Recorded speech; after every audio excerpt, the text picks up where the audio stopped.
Otoya was almost done with this note he was writing. And he looked up and he checked the clock. He saw it was 2 p.m., which meant he really needed to get going soon. He was going to go to a political debate at the Abiya Public Hall in downtown Tokyo, and the very important person he was going to meet to deliver this bad news to was going to be at this debate.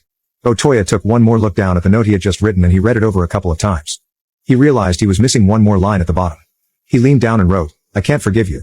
Feeling like he was done, he folded up the note, put it in his pocket, stood up, grabbed his school uniform jacket, and put it on. Then he grabbed this package that he had got from his father's house and he put it under his arm. Then he headed out the front door. Otoya always loved the walk downtown. The hall where this debate was going to take place was near the Imperial Palace. It was this big, imposing building with a terracotta and stone facade that always inspired Otoya every time he saw it. When Otoya arrived at the hall, he saw loads of people streaming in through the front doors for this debate. So Otoya joined them and made his way inside. He moved towards the back of the auditorium and then began scanning the audience. He saw there were at least 2,000 people inside happily chatting and laughing and waiting for this thing to start.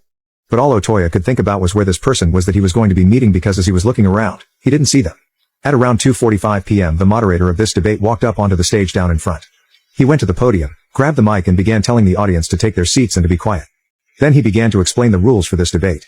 Otoya at this point was really only half listening, because he was still looking all around the inside of this hall for this person he was going to meet.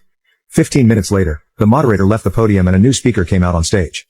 He was a politician named Inajiro Asanuma, and he was the chairman of the Japan Socialist Party. But when he began to speak, all the thousands of people in attendance leaned in to listen. But Otoya was totally not listening, because he could now see the person he was going to meet had arrived. Careful not to cause a disturbance, Otoya moved from the back of the auditorium over to the side of the building. He began walking up a side aisle, only stopping briefly near a trash can, where he pulled out that package he had brought from his father's house. He unwrapped it, threw the wrapping away and held on to what was inside of the package. Then Otoya looked down at what he was holding. He took a deep breath, and then he looked up and broke into a run. What happened next was broadcast live on television all across Japan. By that evening, the footage had gone so viral that it was basically all over the world. A photographer who happened to be in the crowd of people watching this debate also happened to take a very iconic photo of what happened next involving Otoya, and that photo would actually go on to win the Pulitzer Prize in 1961. It would turn out the very important person that Otoya was supposed to meet inside of this hall during this debate was in fact the speaker on stage at 3 p.m., Inajiro Asanuma, the chairman of the Japan Socialist Party. And the package that Otoya had brought from his father's house to this meeting was a samurai sword. So after Otoya unwrapped the sword, he took a deep breath and then ran up on stage, charged to the podium, pulled back the sword, and plunged it into Asanuma's torso before he could do anything.